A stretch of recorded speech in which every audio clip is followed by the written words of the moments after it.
Hello guys, welcome to my channel NetCast on WebTech Zone. In this video tutorial, we're going to learn how to delete your Gmail account from another device. So you can log out your Gmail account or Google account from another device or phone. So I will show you how. I'm going to show you my Android phone, but if you're using iPhone, you can follow the same steps. So let's start with the video.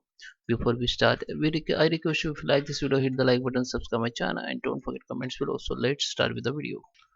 So guys, I am on my Android phone, and in order to log out or remove your Gmail or Google account from another device, you have to go in your Gmail app, and here you have to log in with your account. Okay, so I just open my Gmail account.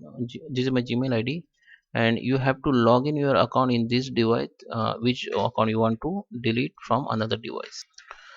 If you already log in with, it's good for you. So just click on your profile photo, and we assume this account I want to log out from, or if I want, just assume this account I want to delete from another device. So I have to click on this manage Google account, and here you will show this account, and you can switch your account from this. Click on this icon if you have many account in your phone. Okay, so now just go to security tab here, which is fourth security tab, and now just scroll down, and here you can find the your device. You can manage device from here. Just click on it, and you will see all device which you have login with this email ID.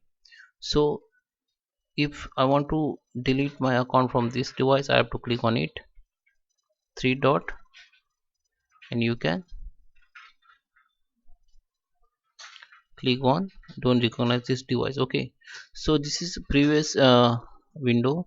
So you will see all your current active accounts, your device here, and you will see this option on left side. So just click on it, and you will see the logout option or remove option here. So just click on it, it will be removed. So guys, I hope you like this video. Please subscribe me. Thank you for